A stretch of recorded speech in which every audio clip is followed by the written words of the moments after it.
చేసిన వారిని విడుదల చేయాలి. మెగా ఫుడ్ పార్క్ వెంటనే ఆపాలి. మెగా ఫుడ్ పార్క్ వెంటనే ఆపాలి. అక్రమంగా నిర్మిస్తున్న ఫుడ్ పార్క్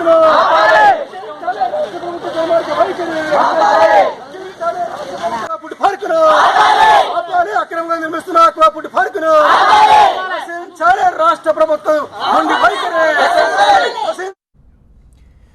పశ్చిమ గోదావరి జిల్లా భీమవరం మండలం తుందూరు వేడెక్కింది. భారీగా మోహరించిన పోలీసులు ఆక్వా పార్క్ వ్యతిరేక పోరాట సమితి నేతలను అరెస్ట్ చేశారు.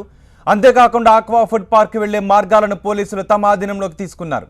తుందూరు గ్రామంలో 144 సెక్షన్ విధించారు. ఒక్క గ్రామంలో సుమారు 1100 మంది పోలీసులు మోహరించారు. అడుగడుగున పోలీసులు మోహరించడంతో అక్కడ ఉద్రిక్త పరిస్థితి నెలకొంది.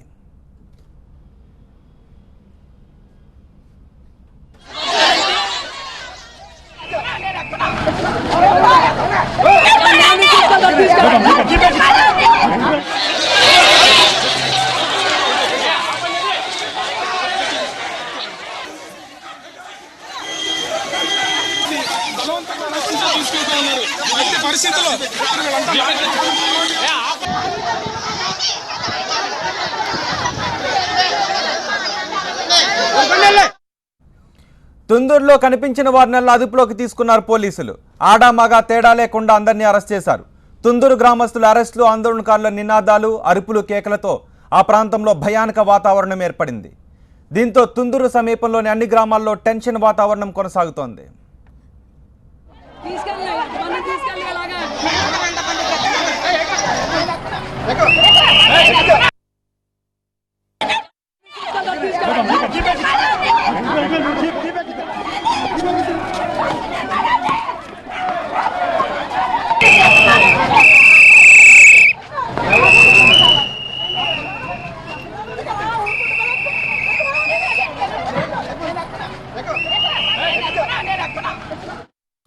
తుందూరు సమీపంలోని అన్ని గ్రామాల్లో టెన్షన్ వాతావరణం కొనసాగుతోంది.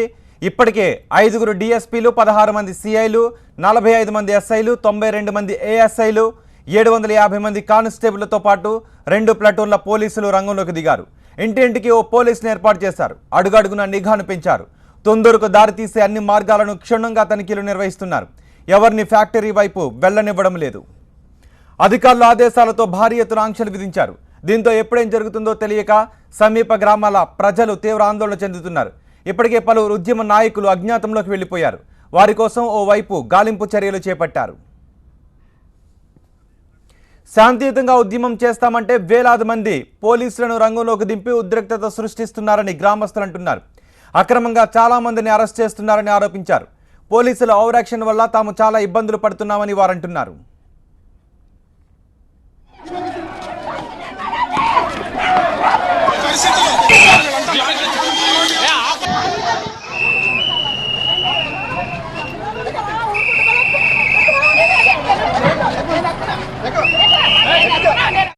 ఎంతమంది లేడీ కానిస్టేబుల్ తీసుకొచ్చి మమ్మల్ని ఇలాగా దౌర్జన్యం చేస్తామండి. ఇది కూడా చేతులకి ఏది కానీ దెబ్బలు తగిలి. ఇప్పుడు వాళ్ళు ఏం చెప్తారంటే చెప్పండి, ఏం చేస్తారు చెప్పండి.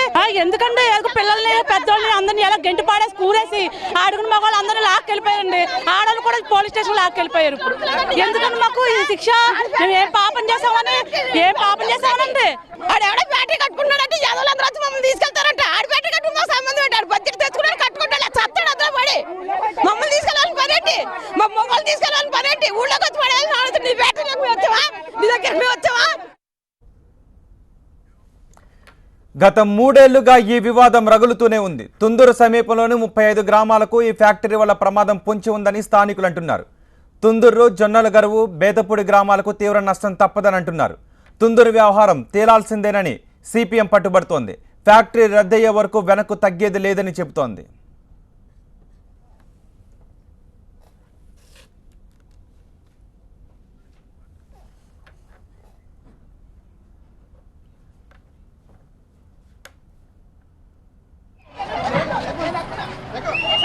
రాష్ట్ర ప్రభుత్వం నుండి వైఖరి, పోలీసు నిర్బంధం. Tundurru mega aqua food park పై గ్రామస్తులకు ఎలాంటి అనుమానాలు వద్దని ఏపీ వ్యవసాయ శాఖ మంత్రి ప్రత్తిపాటి పుల్లారావు అన్నారు. ప్రాజెక్టు నుంచి నర్సాపురం సముద్రం వరకు పైప్ లైన్ ద్వారా వ్యర్థాలను తరలిస్తామన్నారు. గ్రామాలకు ఎలాంటి పొల్యూషన్ రాకుండా చర్యలు తీసుకుంటామని వివరించారు. ఈ ప్రాజెక్టును అడ్డుకోవడానికి ప్రతిపక్షం కుట్రలు పన్నుతోందని విమర్శించారు మంత్రి ప్రత్తిపాటి పుల్లారావు.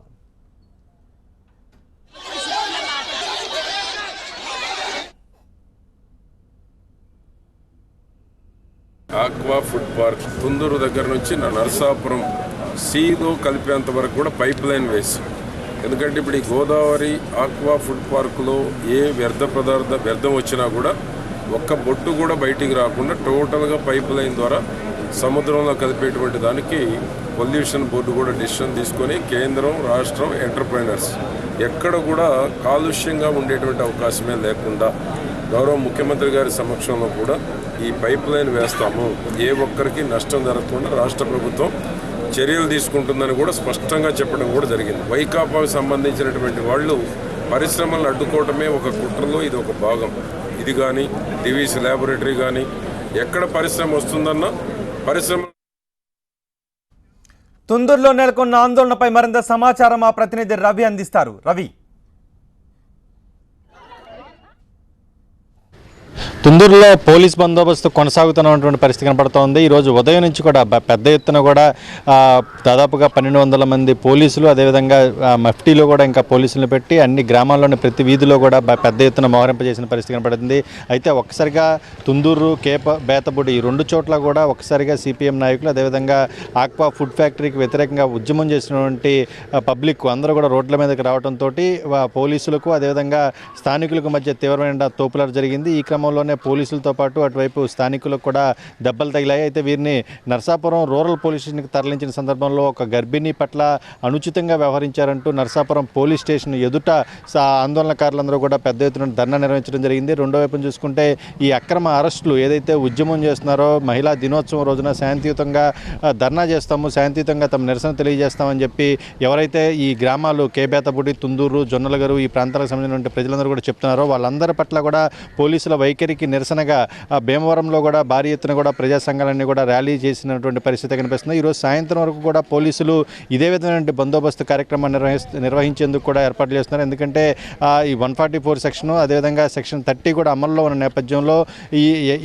ఎప్పుడు అంటే ఇక్కడ ఎవరైతే ఇప్పుడైతే నాయకులందరూ కూడా ప్రధానంగా ఈ ఉద్యమానికి లీడ్ చేసినటువంటి నాయకులందరూ కూడా సిపిఎం కావచ్చు, అదేవిధంగా ప్రజా సంఘాలు కావచ్చు, వీళ్ళందరూ కూడా అరెస్ట్ అయ్యారు. అయితే స్థానికంగా ఉన్నటువంటి గ్రామస్తుల్లో కొంత ఆవేదన, ఆక్రందన, ఆవేశం ఉన్న సందర్భంలో వారందరూ కూడా మరోసారి రోడ్లపైకి రాకుండా కూడా ఒకవేళ వస్తే వారిని నియంత్రించేందుకు కూడా తాము అన్ని రకాలుగా సిద్ధంగా ఉన్నట్లు పోలీసులు చెప్తా ఉన్నారు.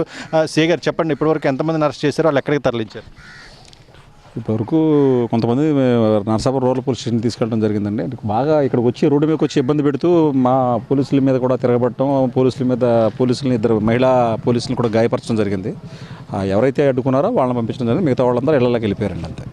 అంటే వారి మీద కేసులు ఫైల్ చేస్తారా? ఇప్పటివరకు ఎలాంటి సమాచారం చేస్తారండి? ప్రివెంటివ్ అరెస్టులు చేస్తారు కాబట్టి ఖచ్చితంగా కేసులు రిజిస్టర్ చేస్తారు. దీన్ని వచ్చి ఇక్కడ ఇబ్బంది పెట్టడం, మమ్మల్ని అందరినీ మా ఉమెన్ పోలీసుల మీద దాడి చేయడం జరిగిందండి. వాళ్ళందరినీ కొంతమందిని తీసుకెళ్ళడం జరిగింది. మిగతా వాళ్ళందరూ కూడా వెళ్ళిపోయారు. కొంతమంది విలేజ్లోకి వెళ్ళిపోయారు. అయితే ముందుకు వెళ్ళకుండా చేయడం జరిగింది. అంటే మీకు ప్రస్తుతం ఉన్నటువంటి ఆదేశాల మేరకు ఎప్పటివరకు కూడా బందోబస్తు ఉంటారు? బందోబస్తు అంటే ఇదే ఈ విలేజ్ సిచ్యువేషన్ బట్టి ఆఫీసర్స్ ఇన్స్ట్రక్షన్స్ ప్రకారం ఫాలో అవుతాం. ఆఫీసర్స్ ఇన్స్ట్రక్షన్స్ ఇస్తారు, ఆ ఇన్స్ట్రక్షన్ ప్రకారం ఫాలో అవుతాం. అంటే వాళ్ళ గ్రామంలో వాళ్ళు తమ నిరసన తెలియజేయడానికి వచ్చినప్పుడు పోలీసులు కనీసం వాళ్ళని రోడ్డు మీద కూడా రానివ్వకపోవటం, ప్రజాస్వామ్యయుతంగా కూడా ఆందోళన చేసే కార్యక్రమం, నిరసన తెలియజేసే కార్యక్రమం చేయలేకపోవటం, ఎందుకని ఇంత పోలీస్ నిర్బంధం ఎందుకంటారు? ఇక్కడ 144 సెక్షన్ అమల్లో ఉందండి. సెక్షన్ 430 పోలీస్ యాక్ట్ అమల్లో ఉంది. ఇక్కడ ప్రాబ్లం అవుతుంది. వాళ్ళు ఏదో ముట్టడిస్తామని చెప్పి ముందే ప్రకటించడం వల్ల ఇక్కడ ఇంత చర్యలు తీసుకోవడం జరుగుతుంది. వాళ్ళు శాంతియుత వాతావరణం కాకుండా వాళ్ళు అగ్రెసివ్ నేచర్లో వచ్చి ఏదో ఉద్యమం చేసేస్తున్నారు కాబట్టి ఉద్యమానికి మరి చట్టం ఒప్పుకోదు కదండి. అంటే చాలా ప్రాంతాల్లో హౌస్ అరెస్టులు చేశారు. పాలకొల్లు, నరసాపురం, భీమవరం ఈ ప్రాంతాల్లో చేపల చెరువులు, అదేవిధంగా పొలాల గట్ల మీద ఉన్న వాళ్ళని కూడా అరెస్ట్ చేశారు. అక్కడ కూడా 144 సెక్షన్ ఉందంటారు. అది మాకు తెలియదండి. ఇక్కడైతే యాక్చువల్గా మాకు ఇచ్చిన ఇన్స్ట్రక్షన్ ప్రకారం ఈ పాయింట్ ఉన్నది.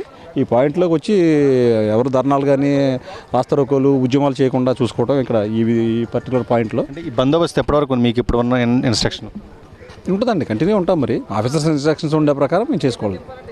ఇది మొత్తంగా ఈ తుందూరు బేతపూడి ప్రాంతంలో గడిచిన 6 నెలలుగా కూడా 144 సెక్షన్ విధించినటువంటి పరిస్థితుల నేపథ్యంలో తాజాగా ఉద్యమం ఏదైతే వీళ్ళందరూ కూడా అంతర్జాతీయ మహిళా దినోత్సవం రోజు రోడ్లపైకి వచ్చి మహిళలతోనే ప్రత్యేకంగా ఒక ఉద్యమం తీసుకోవాలని చెప్పేసి ఈ గ్రామస్తులందరూ కూడా నిర్ణయించుకున్న సందర్భంలో మరోసారి ఇక్కడ సెక్షన్ 144 అదేవిధంగా పోలీస్ యాక్ట్ 30 పోలీస్ యాక్ట్ కూడా అమల్లో తీసుకొచ్చారు. ఇక్కడ నుంచి మనం చూడొచ్చు ఆ సమీపంలో కనిపిస్తున్నటువంటి ఆ టెంట్లు ఉన్నటువంటి ప్రాంతం గోదావరి ఆక్వా ఫుడ్ ఫ్యాక్టరీకి సంబంధించిన ప్రాంతం. ఇది దాదాపుగా కూడా 200 మీటర్ల నుంచి 400 మీటర్ల వరకు ఉన్నటువంటి ఈ గోదావరి ఫుడ్ ఫ్యాక్టరీ వలన లోపల నుంచి వచ్చేటువంటి కలుషిత పదార్థాలన్నీ కూడా తమ పంట పొలాలను అదేవిధంగా ఇక్కడ ఉండేటువంటి పరిస్థితి ఉండదు. ఏదైతే వీరు ప్రస్తుతం పైప్ లైన్ల ద్వారా కలుషితమైన నీటిని సముద్రంలోకి తరలిస్తామని చెప్పినప్పటికి కూడా అక్కడ ఉన్నటువంటి వాయు కాలుష్యం ఏదైతే ఉందో అది ఈ ప్రాంతంలో ఉన్న వాళ్ళందరూ కూడా చాలా తీవ్రమైన ఇబ్బంది కలుగజేస్తుందని చెప్పేసి ఈ ప్రాంత వాసులందరూ కూడా ఆందోళన వ్యక్తం చేస్తున్నటువంటి పరిస్థితి కనిపిస్తుంది. దీనికి సంబంధించి ఇప్పటివరకు కూడా సిపిఎంకి సంబంధించిన నాయకులు కావచ్చు, వైసీపీకి సంబంధించిన నాయకులు కావచ్చు, వీళ్ళందరినీ కూడా పెద్ద ఎత్తున అరెస్టులు చేసిన సందర్భం. రెండో వైపున చూసుకుంటే గోదావరి ఆక్వా మెగా ఫుడ్ ఫ్యాక్టరీకి వ్యతిరేకంగా ఈ స్థానికులు ఉండే ప్రజలందరూ కూడా ఒక కమిటీగా ఏర్పడి పెద్ద ఎత్తున పోరాటాలు అయితే చేస్తూ ఉన్నారు. ఈ ప్రజా సంఘాల ఆధ్వర్యంలో జరుగుతున్న పోరాటాల నేపథ్యంలో గ్రామంలో అయితే ఒక ఉద్రిక్త వాతావరణం అయితే కనిపిస్తోంది. పెద్ద ఎత్తున మహిళలు కూడా రోడ్లపైకి వచ్చి, పిల్లలు కూడా రోడ్లపైకి వచ్చి నిరసన కార్యక్రమాలు తీసుకున్న సందర్భంలో ఈ 144 సెక్షన్లు ఈ మొత్తం ఈ ఒక టెన్షన్ వాతావరణం అయితే గ్రామంలో కొనసాగుతున్నటువంటి పరిస్థితి ఉంది. Right, thank you.